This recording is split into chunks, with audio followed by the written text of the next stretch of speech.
Welcome to I world digital. তো আমাদের কাছে আরেকটু ম্যাম এসেছেন। প্রথমেই যেন ম্যামের নাম। শহীদ। আপনি কোথা থেকে এসেছেন? সোদপুর থেকে। সোদপুর। ম্যাম সোদপুর থেকে এসেছেন। তো ওনার ফোন আইফোন 14 আছে। তো জাস্ট 1 মাস হয়েছে, ওনার কালকে হাত থেকে পড়ে গিয়ে ফোনের ব্যাক ক্যামেরা গ্লাসটা ভেঙে গিয়েছিল। তো উনি আমাদের কাছে এসেছিলেন, গুগল থেকে পেয়েছিলেন, গুগল থেকে নাম্বার পেয়ে ম্যাম আমাদের কাছে এসেছিলেন।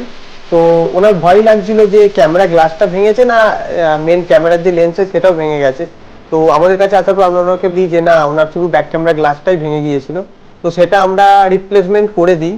তো ওনার আর্জেন্ট ছিল খুব তাড়াতাড়ি ডেলিভারি দেওয়া, তো আমাদের পক্ষে যতটা সম্ভব তাড়াতাড়ি দেওয়া আমরা দিয়েছি। এবার বাকিটা আমরা ম্যামের থেকে জেনে নেবো যে আমাদের সার্ভিসের ব্যাপারে কেমন লাগলো বা উনি পেয়ে কিরকম হ্যাপি, সেটা যদি একটু ভিউয়ারদের সঙ্গে বলেন। আমি এটা নিয়ে এসেছিলাম কালকে কালকে আই থিঙ্ক 12টা-1টা হবে, ওই নাগাদ দিয়ে গেছিলাম। তো ফার্স্ট খুব টেন্স ছিলাম। ওনারা শুধু এটা না যে আমার শুধু ক্যামেরাটা দেখলো, পুরো ফোনটা চেক করেছে, অন্য কোথাও কোনো প্রবলেম আছে কিনা, মানে পরে আর কোথাও কোনো ইন্টারনাল ড্যামেজ হয়েছে কিনা সব চেক করেছে। এবং আমি মানে যা কমিট করেছিল, যে টাইমটা কমিট করেছিল আমি সেই টাইমে ডেলিভারি পেয়েছি, এবং তার আগেই পেয়েছি অ্যাকচুয়ালি। তো ওনারা যা বলেছিলেন, এবং খুব ভালো কাজ করেছে।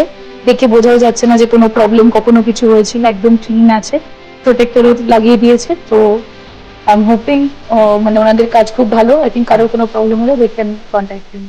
আচ্ছা, তো আজ অন্য ভিউয়ার্সের সামনে যদি উদ্দেশ্যে যদি কিছু বলতে চান আপনি। এই মানে ওনাদের ব্যবহার খুবই ভালো, খুবই অ্যাপ্রোচেবল, এবং ওনারা খুব ভালো মতো কথা বলেন এবং সব প্রবলেমটা শুনে তারপরে সলিউশন দিচ্ছেন। তো প্লিজ, আপনাদের কোনো প্রবলেম থাকলে ইউ ক্যান ভিজিট দেম। ওকে, আবার আসবো আপনাদের সামনে নতুন একটা ভিডিও নিয়ে। ওকে, থ্যাংক ইউ।